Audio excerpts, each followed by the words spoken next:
Pondok Pesantren Tebu Ireng adalah salah satu pesantren terbesar di Kabupaten Jombang, Jawa Timur. Pesantren ini didirikan oleh Hadratus Syekh Kiai Haji Hasyim Asy'ari pada tahun 1899, tepatnya setelah beliau pulang dari pengembaraannya dalam menuntut ilmu di Mekah. Tebu Ireng dulunya merupakan nama dari dusun kecil yang masuk wilayah Cukir, Kecamatan Diwek, Kabupaten Jombang. Letaknya 8 km di selatan kota Jombang. Makna sebenarnya dari kata Tebu Ireng adalah batang tebu yang berwarna hitam. Sebelum pesantren Tebu Ireng didirikan, kawasan itu dulunya terkenal sebagai sarang perjudian, perampokan, dan pelacuran. Namun, sejak kedatangan Kiai Haji Hasyim Asy'ari, secara bertahap pola kehidupan dusun tersebut berubah menjadi lebih baik.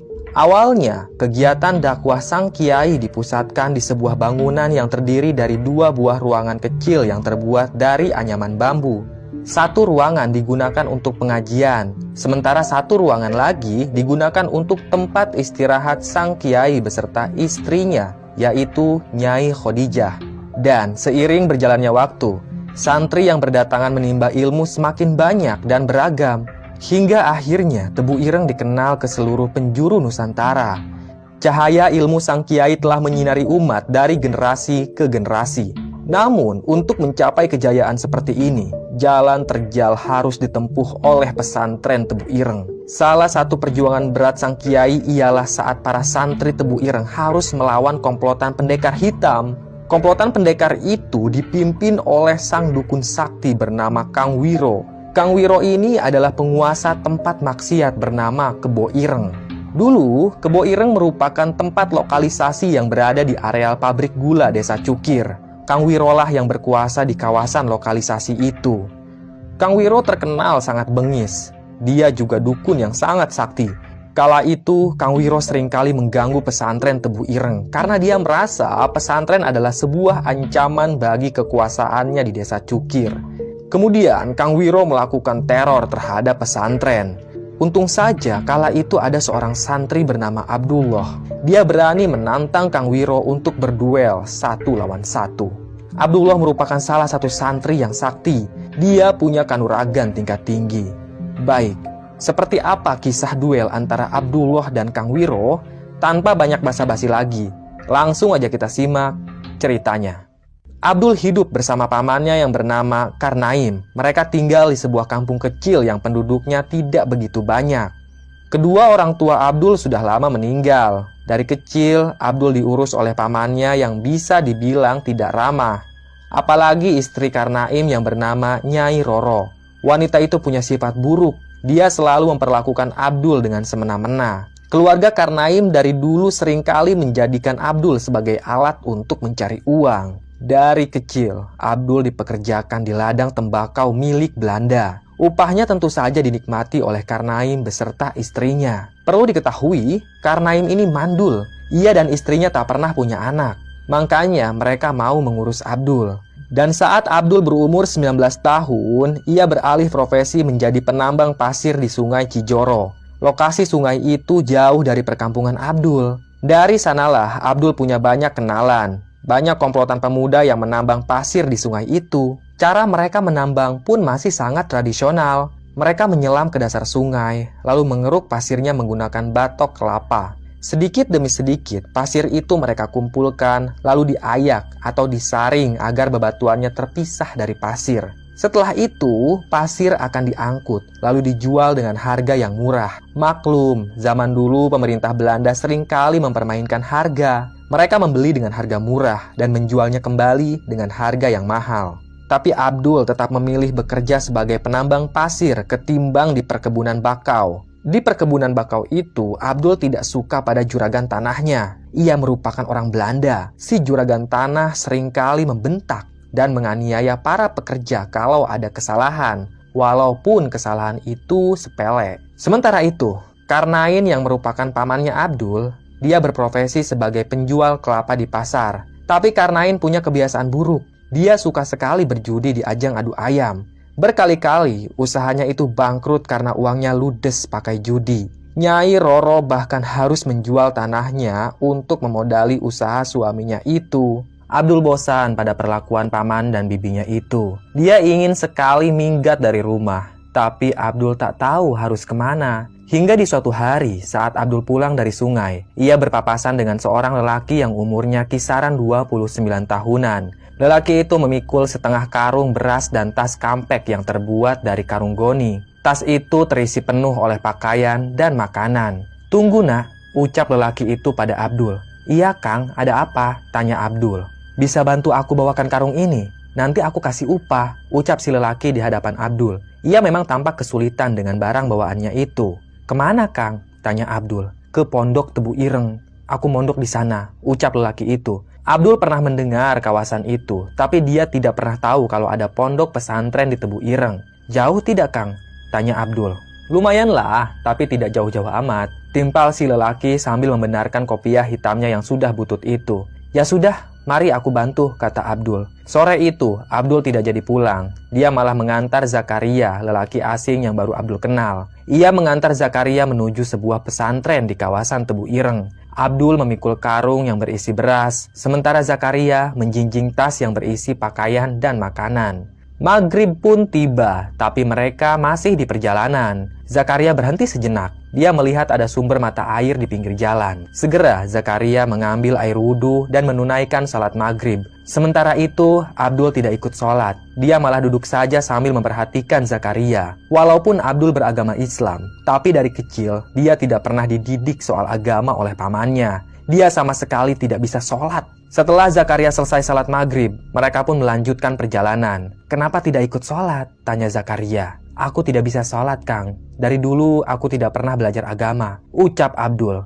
Zakaria tersenyum. Dia seringkali bertemu dengan orang seperti Abdul. Status agamanya Islam, tapi tidak mengerti sama sekali tentang agamanya sendiri. Karena waktu itu banyak sekali orang tua yang memilih anaknya untuk dipekerjakan ketimbang dimasukkan ke pesantren. Tak lama berselang, akhirnya mereka tiba di pesantren. Bentuk pesantren itu hanya sebuah rumah bilik yang terdiri dari 2 ruangan. Namun, ruangannya cukup besar. Orang-orang menyebutnya Padepokan Tebu Ireng, bukan pesantren. Ini adalah strategi sang kiai, karena saat itu pemerintah Belanda tidak suka akan keberadaan pesantren. Orang-orang pesantren seringkali melakukan pemberontakan terhadap pemerintahan Belanda. Maka dari itu, setiap ada pesantren, tentara Belanda pasti akan berusaha melukai sang kiai. Di Tebu Ireng, para santri bukan hanya belajar agama, tapi mereka juga diajari bela diri. "Sudah sampai, Kang," ucap Zakaria. Abdul meletakkan karung yang berisi beras. "Ini upah buat kamu," sambung Zakaria sambil menyerahkan uang koin. Abdul pun menerimanya.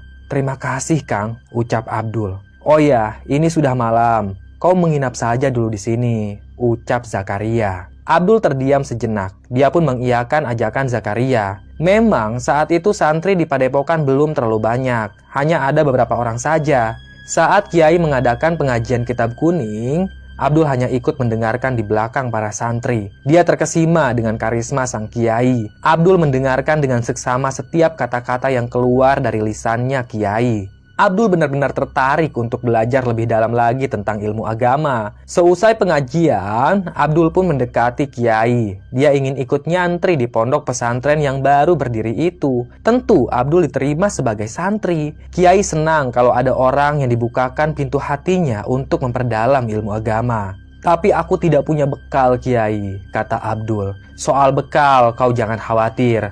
Kau bisa ikut dengan santri lainnya untuk menggarap sawah punyaku. Nanti hasilnya bisa dinikmati sama-sama. Tenang saja, Allah selalu kasih jalan bagi hambanya yang ingin menuntut ilmu agama," timpal pimpinan pesantren Tebu Ireng. Semenjak saat itulah Abdul mulai mondok di Tebu Ireng. Dia bukan hanya belajar ilmu agama, tapi juga belajar seni bela diri. Beberapa hari kemudian, Abdul izin ke Kiai untuk pulang dulu. Setidaknya Abdul harus berkabar pada paman dan bibinya kalau dia mau mondok di Tebu Ireng. Sang Kiai pun mengizinkan Abdul untuk pulang. Dan setibanya di rumah, Abdul malah dimaki-maki oleh pamannya. Bahkan, paman dan bibinya itu malah mengusir Abdul. Mereka bilang kalau Abdul ini adalah anak yang tidak tahu diri. Kabur dari rumah seenaknya saja. Dengan perasaan sedih, Abdul pun kembali ke Tebu Ireng. Walaupun dia sudah diusir oleh paman dan bibinya, tapi dia tidak mau menyimpan dendam. Mau bagaimanapun, mereka tetap keluarganya Abdul yang sudah merawat Abdul dari kecil. Di Pondok Tebu Ireng, Abdul serius mempelajari ilmu agama dan seni bela diri. Dia bahkan menjadi santri yang paling kuat di bidang silat. Lambat laun, Pondok Tebu Ireng itu mulai didatangi oleh para santri dari berbagai daerah untuk menuntut ilmu kepada sang kiai. Kawasan pesantren pun diperluas, tapi masih memakai nama Padepokan agar tidak diobrak-abrik oleh pemerintah Belanda. Namun, di balik perkembangan Tebu Ireng, ada seorang dukun sakti yang iri. Ia tidak senang akan keberadaan Padepokan itu. Dukun itu tak lain adalah Kang Wiro, penguasa pusat kemaksiatan yang disebut Kebo Ireng. Kebo Ireng adalah sebuah kawasan relokasi yang menjadi sarang kemaksiatan. Di sanalah perjudian dan prostitusi tumbuh sangat subur. Pemerintah Belanda adalah dalang terbentuknya tempat relokasi Kebo Ireng. Mereka sengaja mendukung Kang Wiro yang merupakan dukun sakti dan jawara di kawasan itu untuk memajukan tempat maksiat. Para penjajah itu berharap kaum pribumi menghabiskan uangnya di meja judi atau di ranjang. Lalu dengan licik, orang-orang Belanda akan memberi pinjaman yang bunganya sangat besar. Sehingga, mau tidak mau, kaum pribumi harus bekerja secara cuma-cuma di perkebunan milik tuan tanah Belanda. Kang Wiro adalah salah satu contoh pengkhianat kala itu. Dia sangat pro terhadap pemerintah Belanda. Bahkan, Kang Wiro menjadi kaki tangan Belanda. Banyak orang yang takut pada Kang Wiro karena dia dekat sekali dengan para tentara Belanda. Nah, kemunculan Padepokan Tebu Ireng ini membuat Kang Wiro marah. Dia khawatir akan semakin banyak orang yang mengunjungi padepokan itu, membuat tempat relokasi Kebo Ireng jadi tidak laku. Sebelum semua itu terjadi, Kang Wiro harus segera bertindak. Dia pun mulai melancarkan teror ke Padepokan Tebu Ireng. Kang Wiro dan komplotannya bahkan sempat melesatkan panah api ke salah satu gubuk santri hingga atap gubuk itu terbakar. Untung saja para santri sigap memadamkan api tersebut. Sebenarnya, pemimpin pesantren Tebu Ireng sama sekali tidak mau meladeni serangan dari Kang Wiro. Beliau malah menasehati santrinya agar tidak membalas Kang Wiro dengan perlakuan yang sama. Tapi kelakuan Kang Wiro sudah lewat batas. Hingga ada salah satu santri yang berani menantang Kang Wiro untuk duel 1 lawan 1. Santri itu tak lain adalah Abdul. Dia yang paling pandai bela diri. Abdul juga menguasai hijib atau ilmu kanuragan yang didapatkan dari hasil wiridan. Tekad Abdul itu pun didukung oleh santri lainnya. Dan dengan berat hati, sang kiai akhirnya mengizinkan Abdul untuk bertarung melawan Kang Wiro. Pertarungan itu digelar di dalam padepokan agar pihak Belanda tidak ikut campur. Awalnya, Abdul sempat kesulitan melawan kesaktian Kang Wiro. Namun, berkat doa guru dan hijib yang telah Abdul amalkan, ia berhasil meninju dada Kang Wiro dengan sangat keras. Kang Wiro pun terpental. Dia ambruk dan tak bisa bangkit lagi. Pertarungan itu akhirnya dimenangkan oleh Abdul. Setelah pertarungan sengit itu, sekitar bulan Ramadan, Kang Wiro akhirnya meninggal dunia karena luka dalam. Ironi memang, dia adalah seorang dukun sakti, tapi tak mampu mengobati penyakitnya sendiri. Setelah Kang Wiro meninggal dunia, semakin hari kawasan lokalisasi Kebo Ireng semakin sepi pengunjung.